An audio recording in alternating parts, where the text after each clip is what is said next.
तो नमस्कार, मैं हूं मनोज यादव और अभी मेरी उपस्थिति है रानी दुर्गावती पार्क मंडला में। जी हां, वही पार्क है जो रिप्टा के पास में बहुत ख़ास है, ख़ास जगह पे है। यहां पर शहर के बहुत सारे लोग आते हैं, शाम के समय में आते हैं, मॉर्निंग वॉक में आते हैं और बहुत ही महत्वपूर्ण जगह में ये है। आप न्यूज़ देखते होंगे तो आपको पता है 2 साल पहले मैंने यहाँ की न्यूज़ कवर किया था और आपको दिखाया था किस तरीके से यहाँ पर मवेशी अंदर घुसे हुए थे, किस तरीके से यहाँ पर लाइट नहीं थी और जुगाली करते हुए यहाँ पर जानवर बैठे हुए थे और लोग भी परेशान थे। लोगों ने भी बताया था अपनी अपनी परेशानी, किस तरीके से यहाँ पर अंधेरे में आते हैं वो लोग और काफ़ी सारे जानवर होते हैं वो यहाँ पर उपस्थित रहते हैं।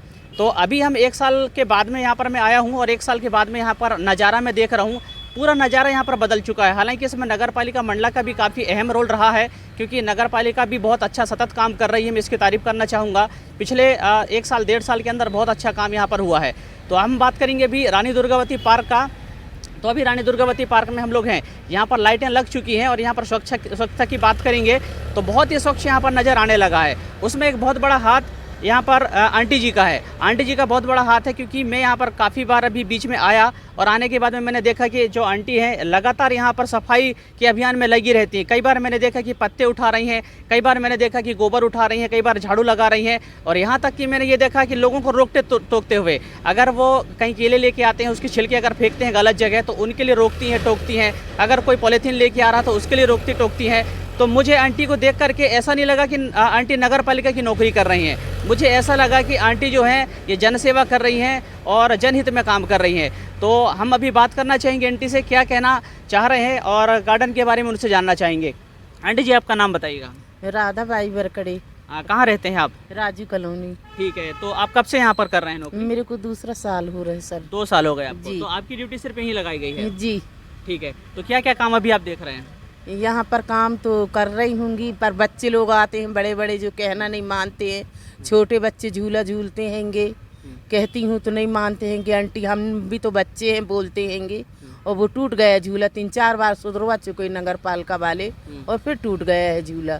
फिसल पट्टी बच्चों की अलग है, छोटी वाली उसमें फिसलो कहती हूँ तो उसमें नहीं मानते हैं, बड़ी वाली में नहीं जाते हैंगे वो है। और यहाँ गोबर ओबर और जो भुंटा उंटा खाते रहते हैं तो उसको भी डांटती हूँ। आइसक्रीम का रेपर में झाड़ू लगा लेती हूँ तो मैं सोचती हूँ कि गार्डन बिल्कुल साफ सुथरा दिखना चाहिए। खाते हैं जहाँ खाए उधर ही छोड़ देते हैं और कहीं ज़्यादा है तो क्यारी में खुबेस देंगे, कहीं कुछ करेंगे। अब मैं कचरा उठाती हूँ तो बहुत सी चींटी हो जाती, मेरे को हाथ में काटती हूँ बारीक वाली चींटी, हाथ ही से उठाती हूँ कचड़े। अच्छा, नगर पालिका कुछ इक्विपमेंट कुछ उपकरण आपको उपलब्ध करवाती है गोबर उठाने के लिए, सामान और साफ सफाई करने के लिए? अभी तो कुछ नहीं दिए हैं सर, मेरे को दिए रहे कम से कम मेरे को हुआ 6-7 महीना खरेटा का टूट गया हैगा।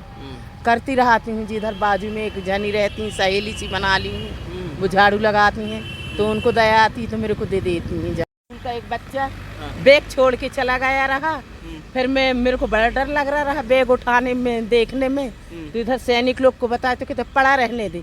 फिर भी मेरा मन नहीं माना, मैं खोली तो उसमें नकली पिस्तौल रही, उसको देख के और डर गई मैं पहले वो पिस्तौल को देख के।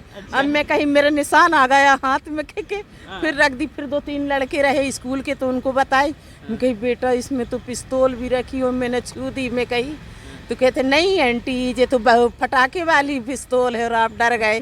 फिर वो बुक को पढ़ी तो अच्छा कुछ सुरेश का कुछ नाम का रहा, वो लड़का बिंजिया का था। कोई बात नहीं मानते, उसकी कंप्लेंट किससे करते हैं? जी सर, मैं खुद ही हल कर लेती हूँ, किसी से नहीं करती हूँ। मैं सोचती हूँ कौन सुनेगा मेरी। अरे बाप रे, तो बहुत बड़ी सीख है आंटी जी, बहुत बड़ा सीख है हम सभी लोगों के लिए, नगर वासियों के लिए। देखिए सेल्फ डिपेंडेंट होना इनसे सीखना चाहिए। एक बार और क्या कहना चाह रहे हैं? क्या करते छोटे बच्चे लाते तो पैम्पर्स भी डाल देते हैं सर, उनसे बोलती हूँ तो नहीं मानती। अगर कभी कभी फिर मैं उठा भी लेती हूँ, मैं ये सोच रही कि मेरे नाती नतरा है चलो ये भी उठा लूँ, मेरी रोजी रोटी है कह के मैं उठा लेती हूँ।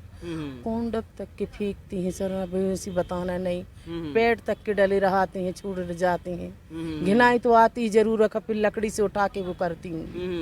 मैं कोई से क्या शिकायत करूँगी इतनी वो करके। जी मेरी रोजी रोटी है, मैं इतने साल करी हूँ, अब 2-4 साल और बचे हैं, इसलिए मैं सोचती हूँ कि अच्छे मैं नगर पालिका से काम करके निकल जाऊँ। ये झूला कैसे टूटा है? झूला जी बड़े बड़े बच्चे लोग झूलते हैं, छोटे बच्चे झूलेंगे बोलती हूँ, आते हैं गार्डन में घूमने के लिए तो उन लोग मानते नहीं हैं। कहीं गोदी में बैठा लेंगे लड़की को, बैठा लेंगे तो बोले काहे। एक बुजुर्ग बोला कि क्यों है कि जे इस हरकत करना चाहिए गार्डन में कि हम लोग बैठे हैं वो कर रहे। बोलते हैं मौसी की लड़की है तो क्या बचपन में तूने नहीं खिलाया था का जो अभी झूला झूला, मानते भी नहीं है कई लोग। देख सकते हैं दर्शकों, आंटी बता रही हैं कृपया गार्डन में, सार्वजनिक गार्डन है और यहाँ पर किसी भी तरीके का अनैतिक कृत्य ना करें। और अगर आंटी ऐसा कोई करता है ना जी तो आपको मैं नंबर दे के जाता हूँ पुलिस स्टेशन का, और मेरा भी जी आप मुझे कॉल करिए। और अगर मैं यहाँ पर नहीं रहूंगा तो पुलिस स्टेशन से मैं किसी भी व्यक्ति को पहुँचवा दूंगा। जी जी अगर कोई भी व्यक्ति यहाँ पर अनैतिक कृत्य करता है जी तो आप तुरंत हमको कॉल करिएगा, जी है ना। जी अच्छा, मैं एक बार और आया था, आप कह रहे थे यहाँ 2 लड़कियाँ थी, 2 लड़कियों को आप निर्देश दे रहे थे कि वो इस तरीके से कचरा यहाँ पर ना फेंकें, तो वो क्या बुड्ढी उड्डी क्या बोल दिए थे, क्या बोले थे, वो क्या वो वाकया था? ऐसे बोल रही थी, मैं कही बेटा पत्थर मत चलाना, जामुन लगी थी तो जामुन को तोड़ रहे। मैं कही बेटा तू पत्थर मत चलाना किसी को लग जाएगा। तो मेरे से बोली कि तू झाड़ू वाली तो है, तू झाड़ू लगाएगी इसलिए कचरा गिरेगा, इसलिए मना कर रही है। तो मेरे को बड़ी गुस्सा आई रही मेरे को। हाँ देखिए दर्शकों, इस तरीके से कभी भी अपमान नहीं करना चाहिए, क्योंकि पहली बात तो ये है कि नगर पालिका में जो काम कर रहे हैं ना, बहुत ही सम्मान का काम कर रहे हैं। इस तरीके के काम करना हर किसी की बस की बात नहीं है। और आपकी जानकारी के लिए मैं बता दूं, इंदौर शहर जब भी टॉप आता है, जब भी अवार्ड लेके आता है, स्वच्छता में नंबर 1 का जब भी अवार्ड लेके आता है, तो सबसे पहले जो सफाई कर्मी होते हैं, जो स्वच्छता कर्मी होते हैं, उनका आकर के पहले पैर चरण उनका धोते हैं। चरण धोने के बाद में और उनकी पूजा करते हैं, उनकी आराधना करते हैं, उनके ऊपर फूल चढ़ाते हैं, इतना इज्जत इतना सम्मान देते हैं, तब जाकर के इंदौर नंबर 1 शहर बनता है। तो इस तरीके से जब आप इनको इज्जत देंगे, सम्मान देंगे, तभी हमारा मंडला भी नंबर 1 बन सकता है। इसकी हम कामना कर सकते हैं। और सिर्फ आंटी जी का ये दायित्व तो नहीं कि वही सभी को रोके टोकें और वो बोलें कि आप इस तरीके का काम ना करें। हम सबकी जिम्मेदारी बनती है, तभी जाकर के शहर स्वच्छ बनेगा।